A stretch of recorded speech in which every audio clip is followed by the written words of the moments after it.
একই, এ তো একটা বাঘ পাশ কাটিয়ে চলে গেল। সর্বনাশ! বাঘটা তো পালিয়ে সোজা উত্তরের জঙ্গলের দিকে ঢুকলো।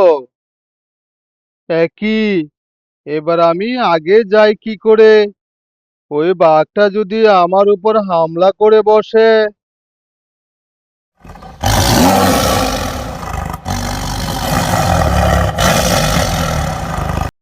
একই, এ তো আরো একটি লাল হায়না। বাঘ আর হায়নাগুলিকে কি কেউ তাড়া করেছে নাকি? কি যেন একটা ডেকে উঠলো না? এটা তো বাঘ আর হায়নার আওয়াজ মনে হচ্ছে না।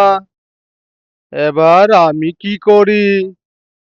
পিছনে গেলে যদি বাঘে খায়, আবার আগেও যেতে পারবো না। অজানা একটা জন্তু সামনে আছে মনে হয়।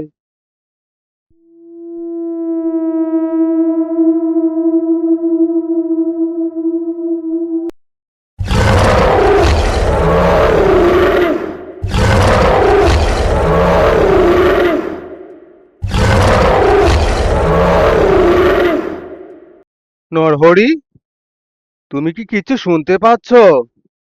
মনে হয় জঙ্গলে কেউ বিপদে পড়েছে। হ্যাঁ বাবা, আমি তো তাই শুনতে পাচ্ছি। মনে হয় জঙ্গলের ভিতরে কেউ বিপদে পড়েছে।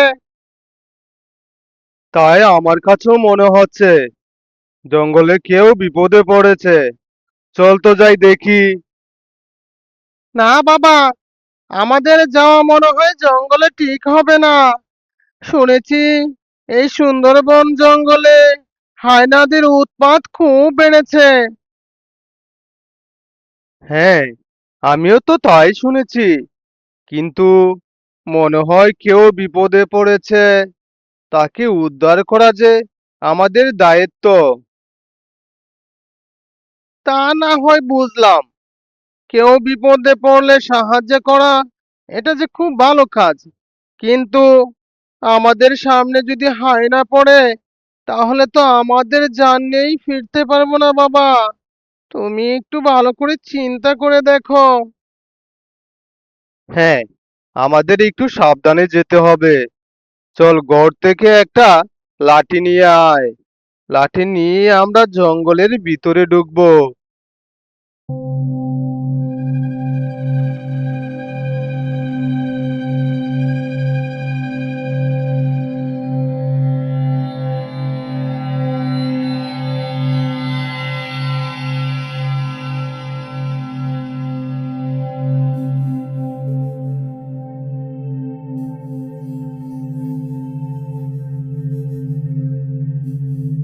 বাবা, আমার কাছ দিয়ে মনে হয় কিছু একটা দৌড়ে গেল।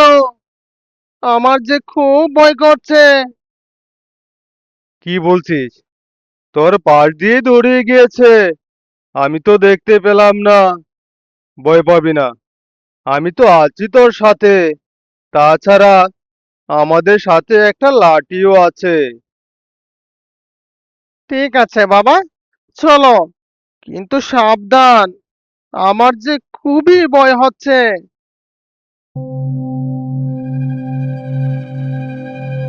বাবা, আমাদের মনে হয় আর সামনে এগোনো ঠিক হবে না। চলো চলো, এখনই আমরা এখান থেকে ফিরে যাই। এতটা পথ এসেছি যেহেতু এইখান থেকে ফিরে যাব না। চল আর একটু সামনে গিয়ে দেখি আমরা যে কারো চিৎকার শুনেছিলাম সেটাকে পাই কিনা।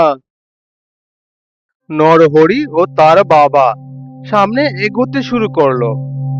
একটু দূরে যেতেই সে দেখতে পেল একটি হায়না তার মুখে করে একটি হরিণ নিয়ে আসছে। হায়নাটা দেখতে খুবই ভয়ানক। সর্বনাশ, এ তো দেখছি বিশাল দেহের হায়না। নরহরি, আমাদের এই হায়না থেকে বাঁচতে হলে এখান থেকে জলদি দৌড়ে পালাতে হবে। পালা পালা।